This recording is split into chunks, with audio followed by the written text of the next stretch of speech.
You just sign the papers. The keys are in your hand. You are sitting in a brand new car and it smells like victory. But right now, in this exact moment, you are $15,000 poorer than you were an hour ago. You didn't spend that money. Nobody took it from your account. But it's gone. And the strange part is, almost nobody tells you this before you sign. Here's what actually happened. The second that title transferred to your name, your car stopped being a new car in the eyes of the market. It became a used car. Same engine. Same paint. 0 miles on the odometer. But a completely different price tag the moment you drove it off the lot. Why does that happen? Why should a car worth $45,000 10 minutes ago suddenly be worth $30,000 now? To understand this, you have to understand two different worlds that a car lives in. There's the new car market and there's the used car market. And they don't talk to each other the way you'd think. The new car market is full of incentives you never see listed on the sticker. Manufacturers offer 0% financing. Dealers get bonuses for hitting sales targets. There are rebates, employee pricing, loyalty discounts.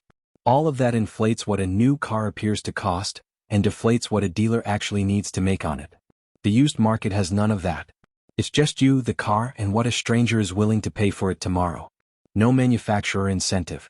No 0% APR. No rebate. Just the raw, stripped-down value of a machine that already has an owner. So when your car crosses that invisible line from new to used, it loses access to an entire pricing structure built to move inventory. That structure disappears the instant you become the owner. And what's left is the wholesale reality underneath it. Kelley Blue Book has tracked this for decades. Their data shows new cars typically lose about 20% of their value in the first year alone. Some lose more. On a $45,000 vehicle, 20% is $9,000, gone before you've even changed the oil. But it's often worse than that in the first few weeks. Carfax has found that many vehicles lose more than 10% of their value in the very first month of ownership. Not the first year. The first month. That's the drop that happens between the dealership parking lot and your driveway. Why would a lender, an appraiser, or a private buyer treat your 0-mile car so differently than the dealer did 5 minutes earlier? Because titles matter more than mileage.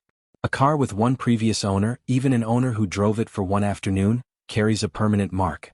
It's no longer eligible for certain warranties. It's no longer eligible for certain loans at certain rates. It cannot be sold as new again ever. That single change in legal status is worth thousands of dollars, and it has nothing to do with how the car actually performs. Here's where it gets interesting. This isn't just a story about cars. It's a story about how your brain handles ownership. In 1990, researchers Daniel Kahneman, Jack Netsch, and Richard Thaler ran a now-famous experiment. They gave university students a coffee mug, then asked how much they'd sell it for. Separately, they asked other students who didn't own a mug how much they'd pay for one. The owners demanded almost twice as much money as the non-owners were willing to pay.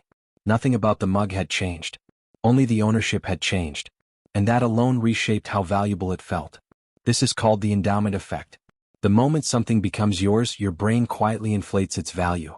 You feel like your car is worth what you paid for it because you paid for it and because it's yours now. But the market doesn't feel anything. The market doesn't know you love the smell of the seats or the sound of the engine. It only knows one thing. This car now belongs to someone, and that changes its price, permanently and immediately. So the $15,000 isn't really disappearing. It was never really there. It was an illusion created by incentives, financing deals, and manufacturer subsidies designed to get a new car sold. The instant you own it, that illusion collapses, and what's left is the real number the market was always going to assign. This is where the twist gets uncomfortable. You didn't lose the money by making a mistake. You lost it by doing exactly what the entire system was built for you to do. Dealers need to sell new inventory to make room for more new inventory. Manufacturers need dealers to keep buying. Banks need financing deals to keep flowing. The system runs on new cars changing hands again and again, and every single time that happens, someone absorbs that first steepest drop in value. You are, in almost every case, that someone. Consider what happens next. Your car keeps losing value, just more slowly now. Kelley Blue Book's research shows that after the first 2 years, a typical new car has lost around 30% of its original price. By year 5, it's often lost more than half. But here's the part almost nobody thinks about. The rate of loss is not constant. It's steepest in year 1, then it flattens out. That means the person who buys your car in year 3 isn't stepping onto the same falling escalator you were on. They're stepping onto a much gentler slope, because you already rode the steep part down for them. This is why some of the savviest buyers deliberately avoid new cars entirely. They let someone else absorb that first year of depreciation, then buy the car once it's already landed on the flatter part of the curve. Same car. Same features. Often the same warranty coverage remaining. A fraction of the loss ahead of them. It sounds almost too simple. And yet almost nobody does it because buying new feels different. It feels safer. Feels like a reward. There's a reason for that too, and it goes back further than car dealerships. Anthropologists studying early trade networks have long noted that humans place enormous psychological weight on the concept of first use. Being the first to touch, wear, or use something signals status. It always has in tools, clothing, and shelter long before it meant new cars. Your ancestors weren't choosing between a Honda and a Toyota, but they were absolutely calculating who got the first use of a fresh tool, a fresh hide, a fresh weapon. First use has always meant something. Buying new taps directly into that ancient wiring, even when the math says otherwise. So when you buy a brand new car, you're not just making a financial decision. You're satisfying something much older than any dealership. You're claiming first use. And your brain is willing to pay a premium for that feeling, even if the premium disappears the second you drive away. None of this means new cars are a mistake. Sometimes the warranty matters. Sometimes the reliability matters. Sometimes you simply want the newest version of something, and that's a valid reason to spend money on anything. But it does mean the $15,000 is real.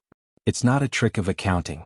It's the price of being first, paid instantly whether you meant to pay it or not. So think about the last time you bought something new. A phone. A piece of furniture. Maybe even a car. Somewhere in that price you weren't just paying for the object. You were paying to be first.